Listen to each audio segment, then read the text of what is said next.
For more than 60 years, people have called him the luckiest man alive, the drummer who stumbled into the dream gig. But that description misses the truth. Ringo wasn't just present. He was the glue. When John and Paul fought, Ringo kept playing. When George stormed out, Ringo stayed. When the screaming from the crowds was so loud they couldn't even hear themselves, Ringo's steady rhythm held everything in place. He was the calm hand in the middle of chaos. Through thousands of songs over the decades, covering the classics, digging into the deep tracks, keeping the Beatles story alive, just 5 songs never left him. They weren't necessarily the #1 hits or the crowd favorites. These were the ones that stayed in his heart, songs that carried a private meaning. They remind him of the days before fame turned everything upside down, before the band became bigger than music itself, and in all that time, Ringo's choices never changed. These are his 5 favorites. 5 Rain. Some drummers just keep the beat. Ringo bent it. Rain was never supposed to be revolutionary. It was only a B-side, something extra on the flip side of Paperback Writer. But when Ringo sat down at those sessions in 1966, he heard space where everyone else heard emptiness. And in that space, he found his own voice. That year, the Beatles had stopped touring. No more deafening crowds. For the first time, they could actually hear themselves play in the studio. 1966 was it, Ringo remembered. We didn't know what we were doing, just messing about, and it turned out fine. What he played on Rain was unlike anything he'd done before. Slower, heavier, full of pauses that seemed to breathe. Each drum stroke felt like raindrops hitting still water. Ringo described it as swimming through the song instead of simply playing it.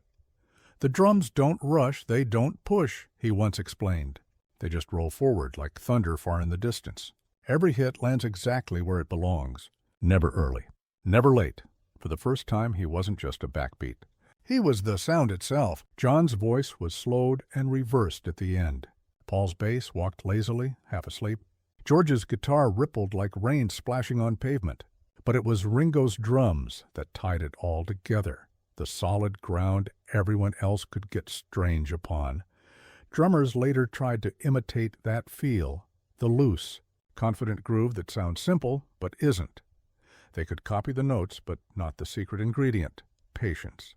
The wisdom that sometimes the most powerful choice is knowing when not to play. Rain proved something to Ringo. He wasn't just keeping time anymore. He was shaping it, stretching it, making it his own. The quiet Beatle discovered he had something to say. 4. Tomorrow Never Knows. Revolutions don't always arrive with fanfare. Sometimes they sit behind a drum kit and wait. Tomorrow Never Knows was the Beatles opening the door to brand new worlds. John sang about turning off your mind and floating downstream, while Ringo kept his bandmates anchored with a single hypnotic beat. The sessions felt unlike anything before. Tape machines running backward, strange noises bouncing across Abbey Road's walls. George had been reading about Indian music, meditation, repetition, as a path to peace. Ringo understood it instantly. He remembered, I played the same pattern for 3 minutes straight. Never changed it, never added fills. Just let it breathe.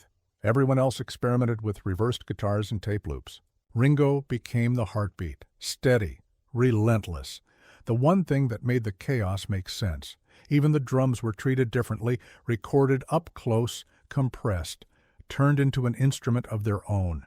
The sound was massive yet far away, like thunder echoing from a cave. It was 1966, but it felt like music from the future, or maybe a dream. Most drummers would have tried to show off. Ringo knew better. He trusted the groove. Let it hypnotize. Let it carry the others into uncharted territory.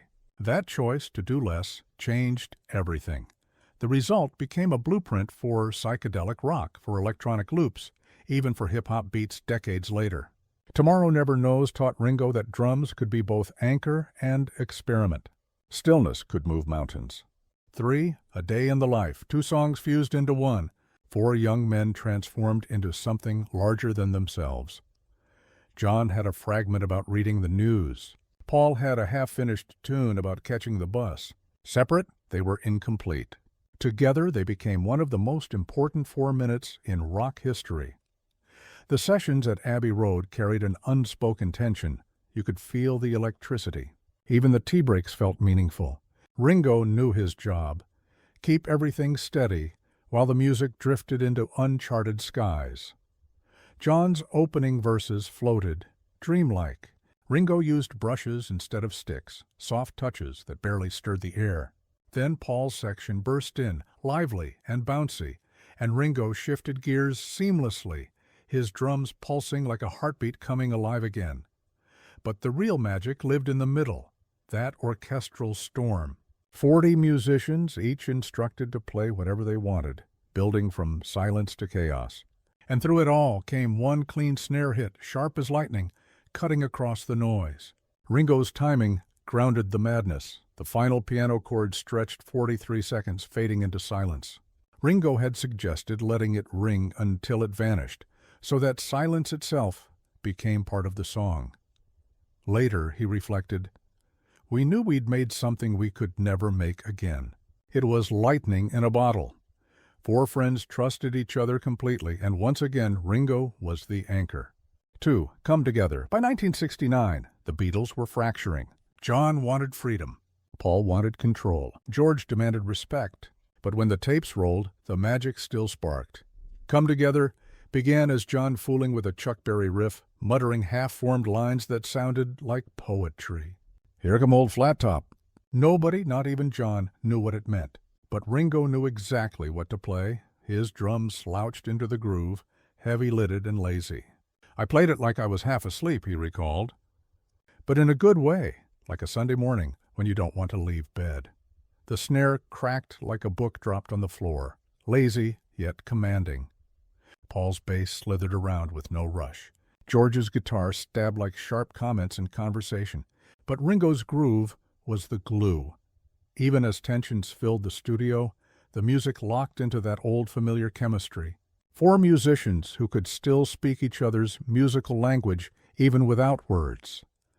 Come Together became Ringo's favorite drum sound, close-mic'd, intimate yet mixed so it felt massive and distant, like hearing the best band in the world through a hotel room wall.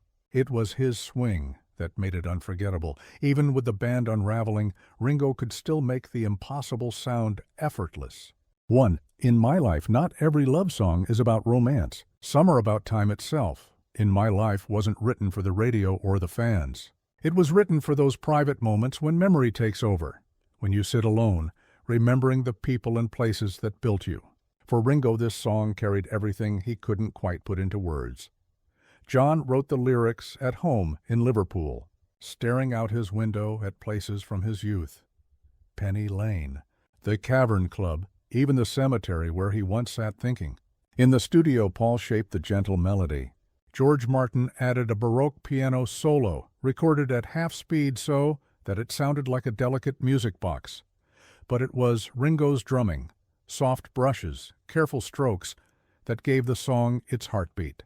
His playing felt like whispers, as though afraid to wake someone sleeping. The recording session was hushed, lights dimmed, voices lowered.